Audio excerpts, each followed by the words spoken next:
Some kids' resources. Lutherans for Life also has the Luther's Small Catechism for Kids.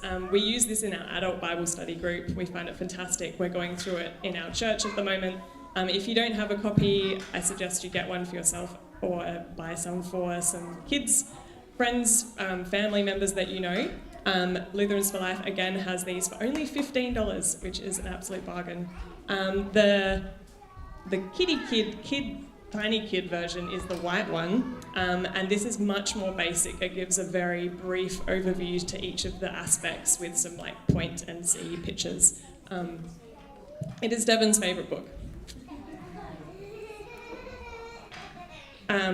Along with that, we have a lot of copies of My First Hymnal. This is a bit more LCMS specific, so there's some hymns I don't recognise in here, but maybe a good opportunity to learn some things. Good pictures to show kids, how service works. And good devotional material for young families in it too. Thank you. We haven't actually used ours, so I'm encouraging myself to use it as well. 2 other books of speakers that we've had previously, just in case you're interested. Last year, you will remember we had Pastor Brian Kachelmeyer, so he had the reading Isaiah with Luther. We've got copies of that here today, and also we've had Pastor Brian Wolfmuller out, and we sold out of this book very quickly, A Martyr's Faith in a Faithless World, so if you didn't get a copy of that, that's quite a good read. So we'll go out with the kids. So again, how this works, if you weren't here yesterday, a parent shall accompany their children, and this is a voluntary program. We can meet out in the Andrew room. Rahima will lead us for the first session, and then we'll go out and have our own morning tea out here.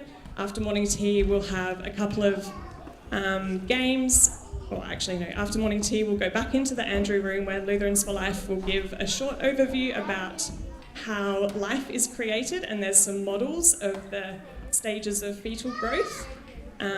So there's some content there if you're concerned about that. Obviously, parents will be with their children and can explain that. But if kids can always be outside playing at any time. After that, then we'll have some organised ball games and some craft as well. So it's up to you to participate. I think that's all I needed to say. Oh, except for Rose. A reminder also of the little clothes swap outside. I see there's some new ones that have been added overnight as well. They're technically take them, use them, utilise them. Whilst there's no cost on them, some of these lovely products that have been provided, are worth a little bit. So it could be nice to give a small donation. Any of that will go towards CWF. But yeah, go and have a look if you can find a bargain. Thank you. Jacob, do we need anything for our session with you? No, I've got everything that we'll need. I just need a microphone. Rightio. So families, if you're taking children to the Andrew room, you can go do that. Everyone else, come sit in the front rows. We'll get Jacob hooked up and we shall begin.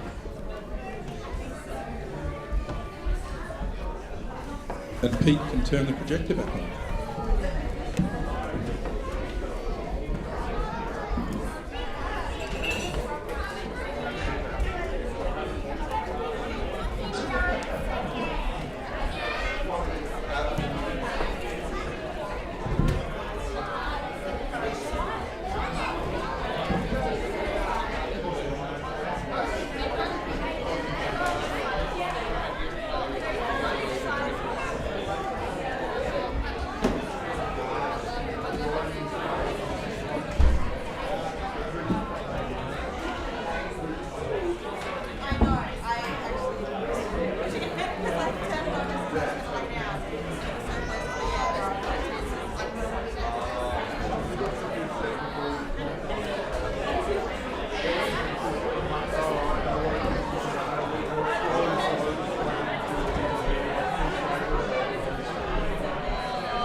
So if you can make your seat as soon as possible, otherwise I'm going to start and you'll be joining later.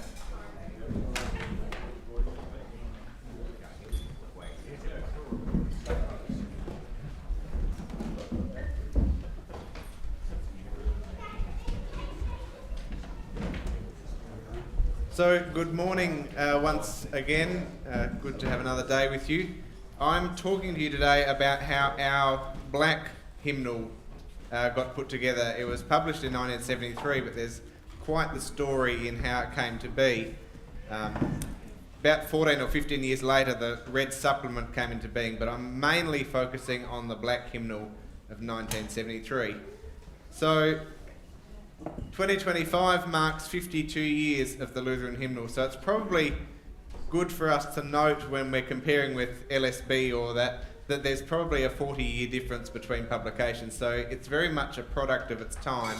And would we do things differently today? Maybe there would be some things, and maybe there's some things that we would keep the same. But our worship today has been shaped by our history. Our faith has been passed on through generations, and a major way of passing that on is through music and song, which I talked about yesterday, how what we sing is what we believe. And I was even talking with Sandra at breakfast this morning saying, if you don't believe something, if you sing that hymn a few times, you will start to believe it. So you've got to make sure you're singing the right thing, or you might end up believing something that's not true. So the Lutheran hymnal, published in 1973, is a working exhibit of our history.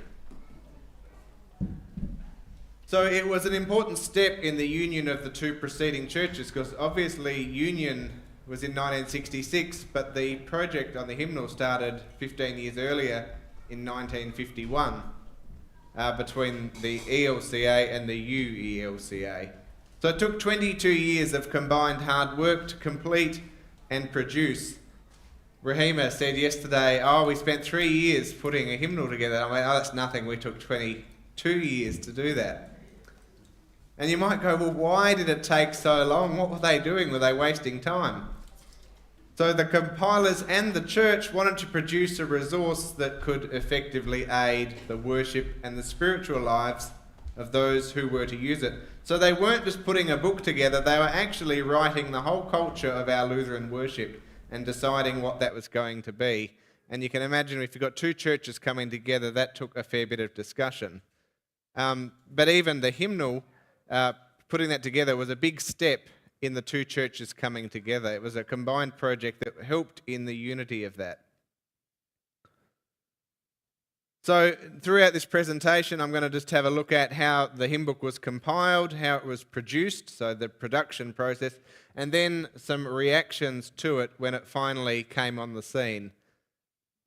And have a look at the intentions, the struggles, the successes, and the failures of the hymnal. So it actually began back in the 40s with the UELCA deciding to produce a new tune book and an appendix to what the ELCA Church had done in the 20s. And then in the late 40s, 1947, ELCA appointed a committee to revise the tune and word book.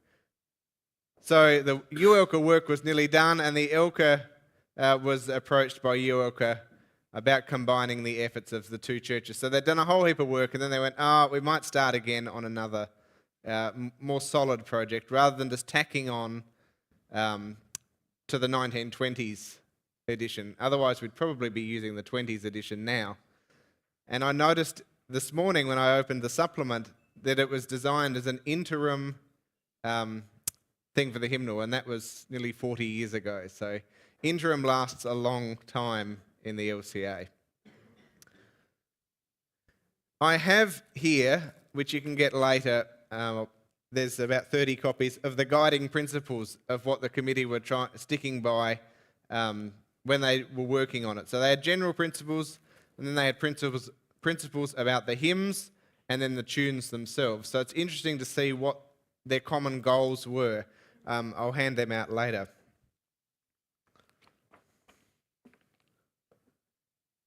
So James Tearley was a big player, and he's related to Carl, but I think Carl's here today. But I've spoken with James's family, and they said to me anything I said was spot on. So I'm not being rude when I talk about James Tierley, but he was a fairly divisive man and very opinionated man. But he gave the following reasons for why a new hymn book was needed. And that was that the average life of a hymn book is between 30 and 50 years, which might tell you something now. We're at 52 years of the hymn book, and it's probably starting to show being dated. The Australian Lutheran hymn book, which was the 1920s one, did not provide as good a selection as hymns as might be expected. There were many hymns that were used in other churches that were not present. To provide extra hymns in sections where there was a noticeable shortage, for example, Christian love and obedience. And to improve the wording of translated hymns and yet keep as close as possible to the basic thought of the writer. And then to see that the word rhythm fits the music properly. To shorten some of the longer hymns to a more agreeable and practical length, but keep the natural flow of verses. Some of the old hymn books had 8, 9, 10 verses. And if you look at both hymnals, you can see, that verse isn't in ours.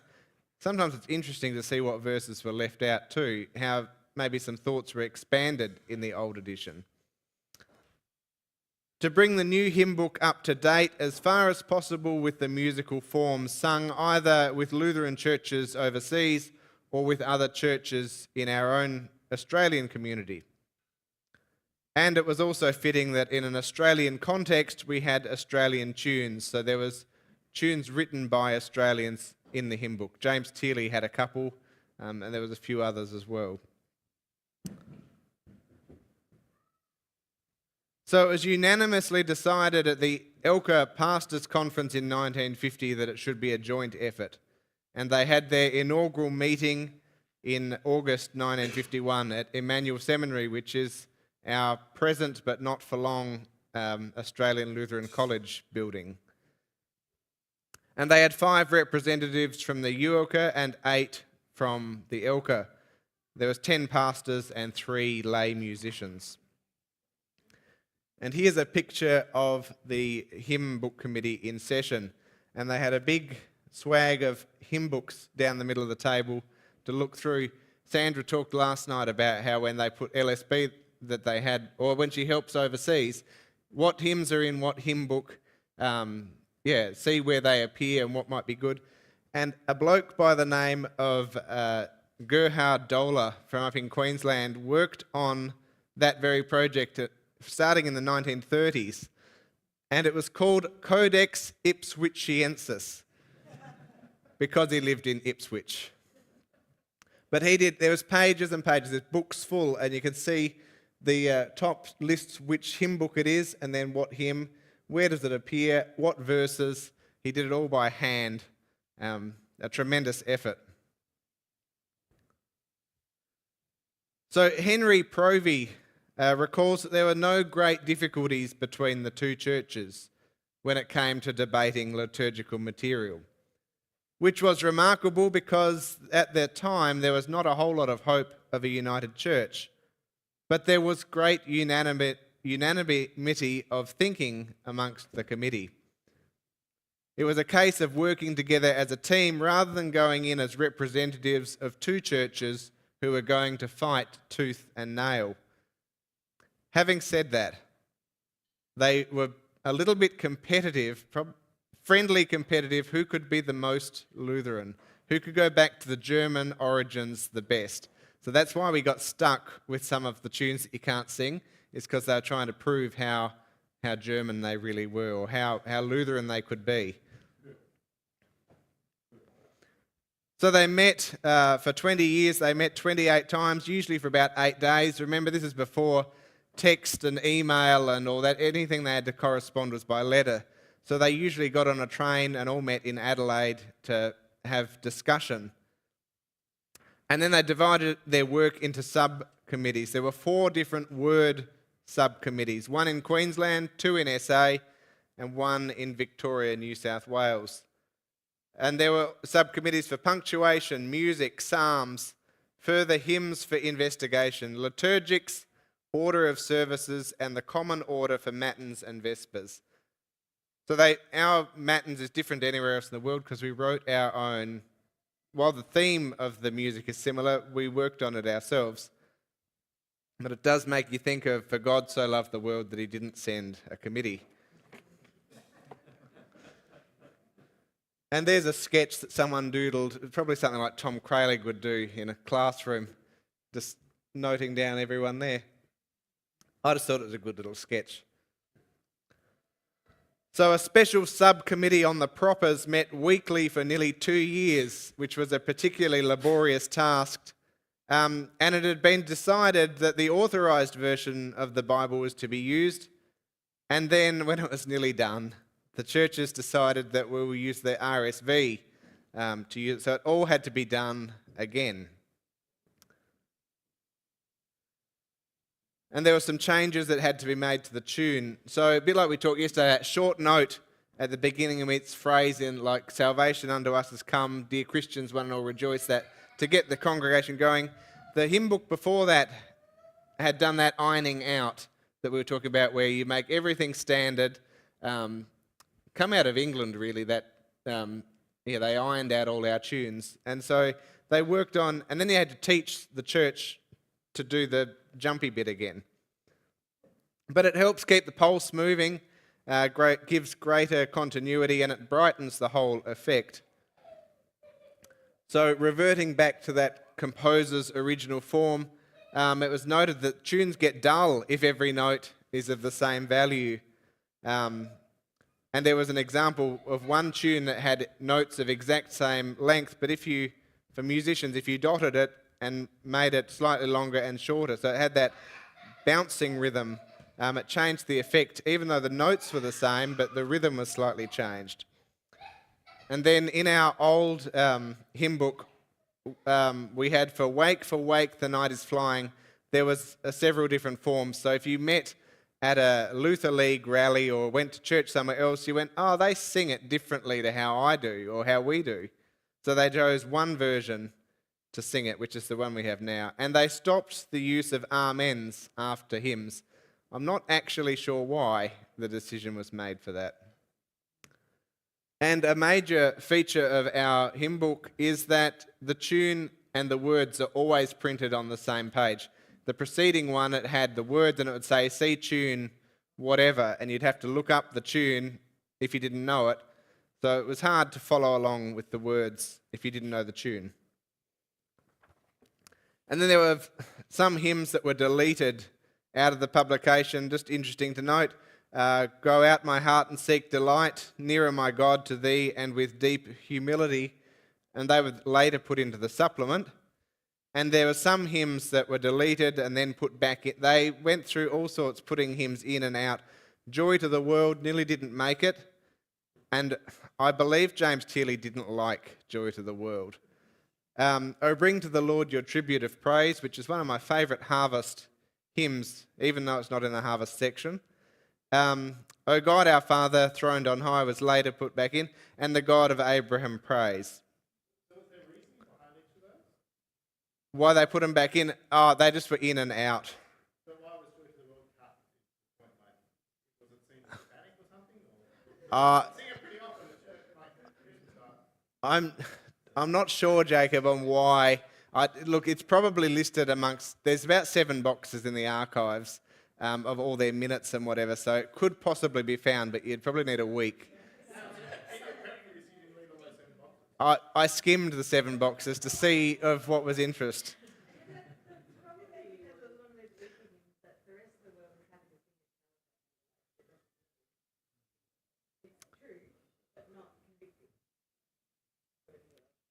So, but on Joy to the World, I've got it up here. James Tilley did not like the tune that we all know for Joy to the World. He wanted it to be sung to Richmond, which is "Oh, for a thousand tongues to sing." Joy to the world, the Lord is come, let earth receive her King. They went, no, we're not going to do that. And Dola, our Codex Ipswichiensis guy, he said, well, let's use the one that they use in America. but that suggestion was not taken up, and so they decided to use the tune Nativity, which is "Joy to the world, the Lord is come," and no one has ever used it. So Dola was very emphatic that the hymns to be included are ones that will be used. Emphasis is his, not mine. He says, "It's all right to suggest that we must preserve our heritage, true enough. But the hymns I refer to, and you will know them, belong to an unused and unsung heritage. If we offer a good selection that will be used, the members will be satisfied. I know some of us will be sorry to see this hymn or that hymn or tune not included, but this matter must be greater than the individual. I know it will not be easy to delete, but it should be and must be done. From this point of view, I approached my review of your recent work, which suggested a total number of 666.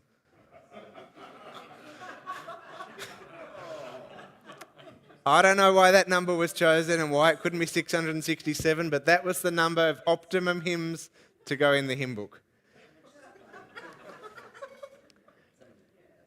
And I don't know, was it successful in what they cut and what they didn't? Are there unsung hymns in our hymn book? They are. So, yeah, it would have been interesting to be a fly on the wall. There are, but I think it might have been without the psalm tones, psalm chants. So the committee also had the responsibility for producing new service orders and a study of orders used by other churches throughout the world. They wanted to present something that had a Lutheran text in English but had the German expression in the chants. So keep this church anchored in its home base of the German Reformation while at the same time living in an English-speaking world.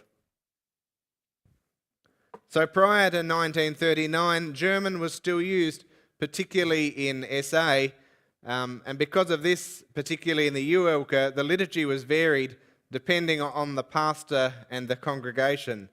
That doesn't sound familiar at all, does it? So there was concoctions of different liturgies, all adapted for local use. And when the German language was more or less discontinued, a unification in liturgical practice was made. And then one church was used to singing the liturgy and one was not. So it was a little bit competitive between the Lutheran churches to establish and prove Lutheran integrity. Both groups were keen to go back to the roots of Lutheran Reformation. I won't go through that in detail, but there were many decisions that had to be made in order. Basically, how's our service order going to flow? The liturgics committee had to work that out. And the subcommittee, I won't go read through all that, but yeah, many questions that had to be worked through. So to do that, they had to decide, for example, on the wording of the Lord's Prayer. So they approached the different denominations in Adelaide, and the common liturgical texts such as the Lord's Prayer, Apostles' Creed, Nicene, etc., were agreed upon internationally by Christians across 20 English-speaking countries. So the service order was introduced at our constituting convention, and it was generally accepted, and there'd been a lot of field testing, and pastors and congregations were invited to make suggestions, and there was an LP record made, which I actually got my hands on a few years ago. Interesting to hear how long our amens are now in comparison to the intent. They're meant to be very quick. And it's even noted in our hymn book. You have a short R and a long men, but we just drag the R out for way too long. So they hadn't actually decided on a name for the publication until 1967, where it was agreed to be Lutheran Hymnal. And Lutheran Publishing House was to do the printing, which had the advantage we could locally supervise the printing, and that the plates used, like the originals, were still property of the church, so they could keep printing without any delay. And with international crisis, the Vietnam War was heating up then, this was particularly important. and the publishing house borrowed 50,000, which is a lot more than 50,000 is now. There was only one artist, and that's not just the art being the opening cover. The artwork is what all the music is. That's called artwork. One lady did all of that by hand using a letter set, which you can see there's a bit of it's like a ruler, and you fill in the dots. So if you made a mistake, you had to start again.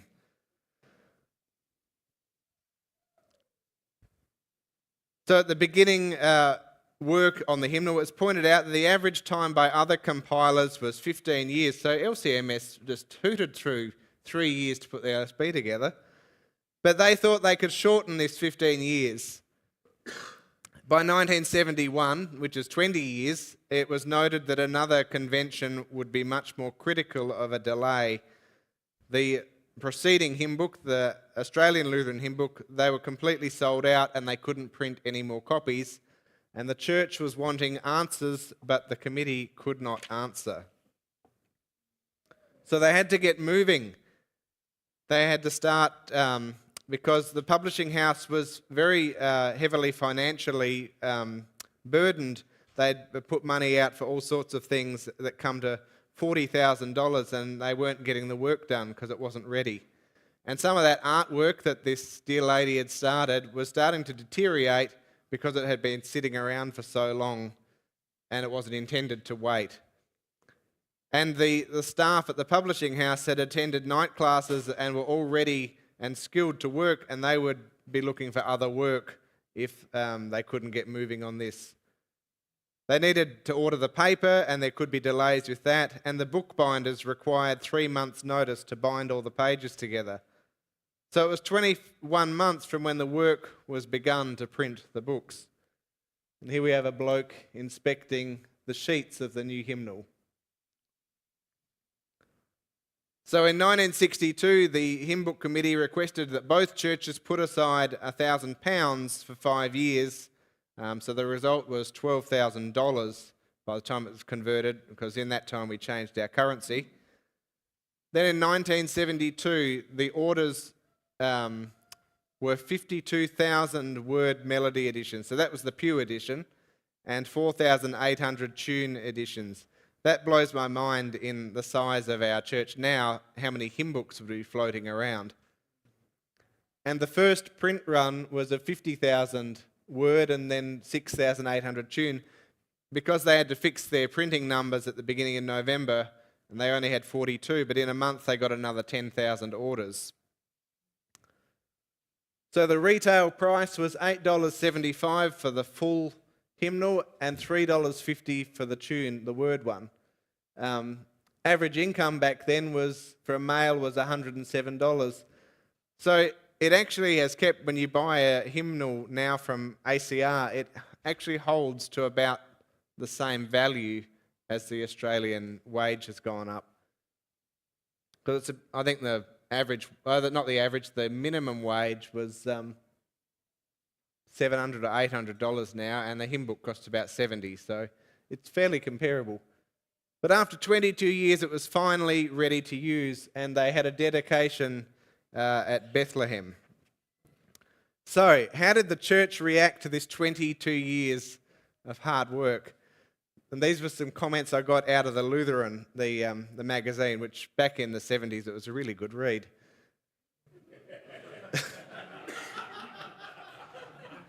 I'm serious, they had all sorts of content. I mean, yeah, they actually had content.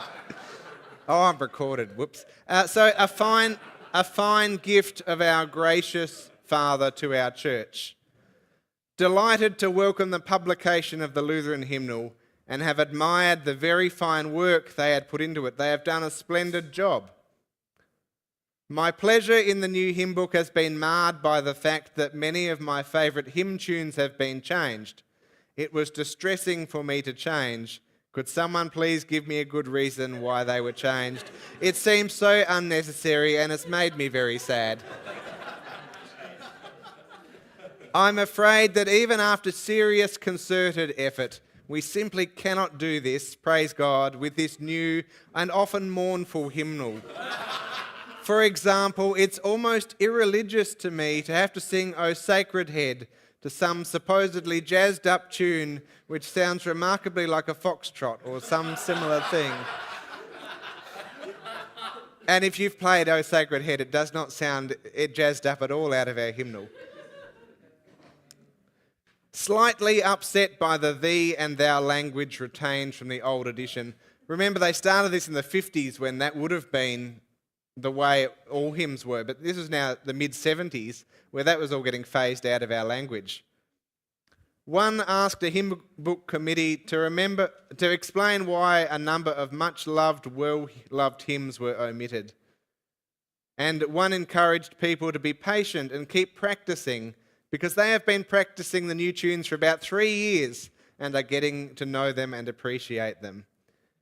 And it was also commented that whichever way you published the hymn book, it wouldn't suit everyone.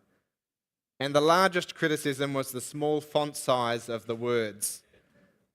I should just note too, they analysed 7,000 hymns when they put the hymn book together, so only 10% of all the hymns they looked at actually got a look in. Then James Tearley had some comments on the reactions. People didn't like the rhythmic settings, so O Sacred Head. And if you have a hymnal in front of you, 195 has 2 tunes. There's the rhythmic and there's the ironed out version. We normally sing the ironed out version, but the rhythmic, when you get your head around it, is quite interesting and enjoyable, but it's stressful before you get to that point. But people generally didn't like it. They just couldn't cotton on. Then there was a critical review of the hymnal, and it said it had an appearance of quality. It doesn't draw attention to itself, and its printing is of the highest quality, which is all true. It has got the best, probably one of the best hymnals in Australia, with its clear music written. For the Young in our hymn book doesn't have the expected folk-style hymns, but rather traditional hymns addressed to children, and that there was a good balance of hymns representing the double heritage of the LCA. So the critical reviewer, Eifrig, sums up, while the Lutheran hymnal contains both ancient and modern hymns, however, there is nothing pop or modern folk in style. This hymnal is a serious hymnal. It intends to be a model of the best and finest and to uphold the dignity of the church. A hymnal that has 22 years in the making will, of course, have ambitions to permanence and will hardly consider the inclusion of ephemera and currently fashionable. To the Americans, the Lutheran hymnal may seem stuffy in the best British manner. And Lesky records that, regrettably, it was a hymnal that had been in preparation for an age that was passing away. It came on the scene just as real stirrings began to surface in the church for even more change and flexibility in worship. So just on the new liturgy, there was remarkably little feedback, but the comment, the worship service is cold and clinical and destroys the spontaneous feelings of love and devotion which the Christian message generates. The format of the liturgy and the new hymn book need overhauling. And I still haven't worked out whether he was saying there was too much chanting or not enough. I'm not quite sure where that comment comes from. We'd have to look at the old service orders to see what the differences were. There was a disappointment that the new liturgy lent heavily upon chanting. It was thought to be out of touch with the present age. And the comment, why is the communion service spoilt by chanting the liturgy? I feel it has lost its sincerity. Criticism over the old wording, which we don't use anymore. It was all revised in the supplement. And people had trouble with the great Gloria, so glory to God in the highest. So there was another comment. At first we were very disappointed with the new liturgy, but now we are quite used to it. We still feel, however, that a more melodic, joyful liturgy would be much more acceptable to unchurched visitors. We did get worship today, and that also talks back to what I said yesterday and Rob said about how should a service order be immediately familiar to a newcomer. It's impossible. You've got to teach. So, in conclusion, the hymn book is an invaluable resource to the church. And I've put there the days of printing hymn books are nearly over. Maybe in Australia we would struggle, I think, with the size of our church or churches, how we would go about that in a cost-effective way would make it difficult, but it could still be possible. You can still buy the Lutheran hymnal, and there's still a small demand for people to buy new ones. And you can get much of your music resources online with things like Song Select and whatever. You choose what key you want the hymn and it just spits it out. So notes on the possibility of a new hymnal. It would take a long time, and these are not my notes, this was some notes I had taken from someone else. But in the meantime, congregations would go their own way, and by and large we've seen that in the Australian scene. Whatever would be produced would probably be similar to Together in Song. Yes and no, we'd probably take some out of Together in Song, but there's some we do use. It requires a lot of expertise, time and money. Could we match Together in Song? And there's ecumenical benefits to participating in Together in Song.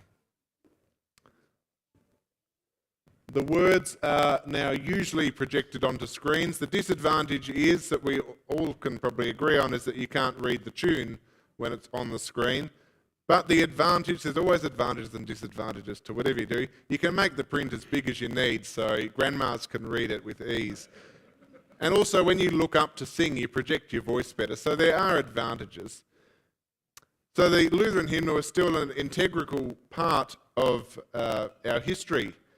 And it's a marker of the coming together of the former Lutheran churches. And it showed our teamwork would be such a blessing. So it was a key component of unity that our underlying theology needed to be discussed and agreed upon. And that was done largely by the hymn book committee, at least in our worship life. The church had to sing what it believed, and this committee had a huge task. So that gets me to the end. How are we going for time? A couple of minutes. Anyone got any questions, comments? Yeah, we've got about 5 minutes for questions. Hayley has one mic, but we'll start here with Josh, number 2. Thanks so much, Jacob. Really, really good job. Just a couple of things quickly, if you don't mind. The size of the hymnal is just fascinating because it's the smallest hymnal I've ever come across, and it's just interesting that it's the most common criticism right from the start. Do you know? Did you find anything as to why?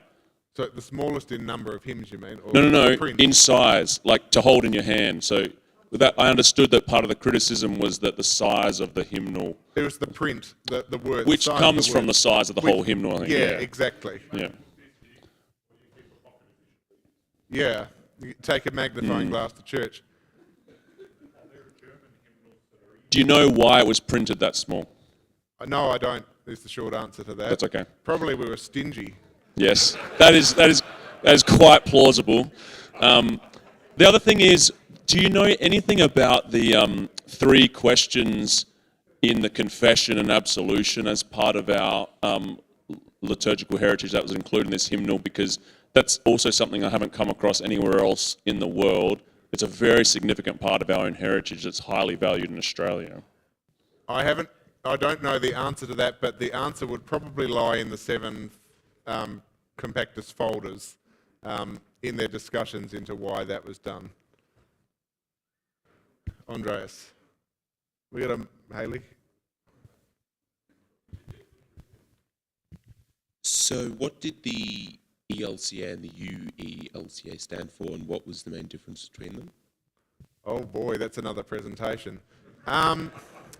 That's another whole retreat. Can I be very broad brush and possibly not accurate? UELCA is probably, well, they were the united ones, so they're probably closest to Uniting Church. They'll join up for unity. And one had more ties to Germany and one had more ties to... UELCA was German and ELCA had Missouri Synod connections. ELCA was more your staunch. ELCA didn't dance, UELCA did. ELCA was a little bit more rigid, for better or worse, and UELCA was a bit more loose and just for the sake of unity, let's compromise. But Elka was much more uncompromising. They were the last ones to come to the party, oh, can we pray together? Which I think is sad that we couldn't pray together even though we're different churches. But that's very broad brush, and there are, of course, variations to that. Do you know much about the sort of the timeline regarding the publication of Altogether and the publication of Lutheran Hymnal? Because I think Altogether was in the 80s or 90s, if I'm right. The Green Book come out in 1980. Right. So, So do you the know hymn much book about how sort of the relations between people who preferred one over the other, given what you were talking about with the reactions to the hymnal? So the hymnal come out in 73. So 7 years later, we had this new, and that was at the request of the church. That wasn't Robin Mann going, oh, I've written a song. It was the church, and there was a board. The early 3 or 4 Altogether's were put together by a board of the church. It wasn't an independent production. So in that 80s become this difference. And then we had the 90s, we just had the worship wars of you have to be one or the other, to the detriment of the church, I think. Does that answer your question? Yeah, well, I was just wondering whether there was a sort of faction split of we love the Lutheran hymnal, we want Altogether now. A little bit, but then when the supplement come out, there's a number of early Altogether in there. And it's interesting, I know a bloke who did vicarage a few years ago, and he'd given the hymns to the organist, and they were out of the Altogether book. And she goes, oh, I can't do them. So he wrote them down with the Lutheran hymnal numbers. And she goes, oh, that's much better, Pastor. It's just this perception that if you write AT, it must be more modern than if you write LHS. But the LHS come out after the first few Altogether. So yeah, there was a fair bit of crossover. And there was actually some updating on words in the supplement from the Altogether. I think How Shall I Call You has a slight variation, and there might be a couple others. The first printing was in 87 for the supplement. The supplement was 87, so 14 years later, and that was done by pressure from the church to include some of these hymns that, you know, to God be the glory, how great thou art. And in some ways, I noticed some of the comments around the new hymnal were regarding, rigidity of the liturgy and worship, and obviously we've seen since 73 when that was printed that sort of moved right into like more free worship and things, and we're actually swinging back the other way. Could you tell us why the swing has gone back to more rigid liturgical worship, particularly in younger people, away from this more, I was going to say Pentecostal because that's where I come from, but that's sort of more free worship that is actually more man-centered in what we do. Why have we Well, I swung think you've back? answered your own question there, in that why, because it's more man-centered, and we actually wanted to come back to something that was more God. And pendulum swing, if we could slow the pendulum down and hang in about the middle would be okay. But I think it's when you get real divisive, when you have the staunch and stuffy of what was before, and then you swing right to no liturgy at all. And so it actually happens in reaction and people overcompensate. So going to that Pentecostal flavour was an overcompensation for people being upset with the liturgy and go, well, actually, can we use what's good in this and not go nuts? And now we're getting this from younger people, oh, that's not satisfying, let's go back to before the 1970s hymnal. I was talking with Lee earlier, and I wonder if it's got something to do with what was happening historically and culturally at the time. Like during the wars, it was like stoicism, because you had to hold it together, don't get emotional because we've got to get through this. And so that rigidity and stoicism was probably reflected in the way church was done. But then the reaction to that with the next generation is that that's old and stuffy, the 70s. Yeah, you look The at world the is sexual going revolution through- of the 60s and 70s, the world Yeah. was changing. So people wanted emotion because it was suppressed for so long, but it's like, well, you need that structure, and yes, you need to emote, but not, like that. But if the pendulum. church says don't ever show any emotion, the reaction to that was, well, I'm going to show emotion. Yeah, exactly. So if the church goes, no, there's a healthy way to express emotion, but it's not the basis of your faith. Any other questions, Enoch? You mentioned in the comments, sort of at the end, that we're talking about if we were to make a new hymnal, it would be similar to Together in Song. I remember, because I played in an Anglican church as well, reading through the preface to that, and it's actually an ecumenical hymnal, so Lutherans would have been involved in some part in creating that. Do you know the timeline of that? Because I'm not sure when it was actually published and what the Lutheran attitudes to that were. Did we think that would be a new hymnal for us? Because I never actually used it in the Lutheran church. I've seen it in Lutheran Church. It maybe didn't take off, and I'm not sure what the reaction was. It was about a 90s work. And it's actually the Australian Hymn Book 2. There was another one, a blue Australian Hymn Book, which was an ecumenical. So Together in Song is actually the second attempt. I don't know it was to displace, but it may be a modernisation of wording. Some wording in Together in Song is actually quite good, and we did have a number of Lutheran contributors working in that space. So it says in the front of Together in Song, I'm not sure whether that was David Schubert, and there was a number of Lutheran musicians in that committee. And probably back before churches went extremely liberal all over, like every denomination has this point where they go, well, we're going to be liberal or we're going to be conservative, which I don't really like those terms, but you know what I mean. I was just going to add a quick comment on Together in Song. I feel like we probably could top it. I mean, there are a lot of the old classic Lutheran hymns that we've been talking about on this camp that aren't in there. But also it does have some much better keys than some of the ones in the Lutheran hymnal. I can think of a few off the top of my head. And that sort of thing. So anyway, I was just going to say that I like using both of them in tandem. Sometimes I think, the Lutheran hymnal's one, and then other times I think Together in Song has a much better key, so we'll use that one. So I think we can, use them in tandem, but combining them could be a thing that. Yeah, and of course, if we did an exclusively Lutheran hymnal, it would be different to Together in Song. But by and large, it's fairly solid Together in Song. But it just doesn't have the extreme Lutheran emphasis that we would put, obviously because it involved Catholics and Anglicans and Church of Christ in putting it together. I think we're nearly out of time. Is there anyone else with a question? Otherwise, thank you. That's all of my presentations for the weekend, so you don't have to endure anymore. And I have these copies up here if you'd like a copy of the guiding principles. It's just, you don't have to keep it forever.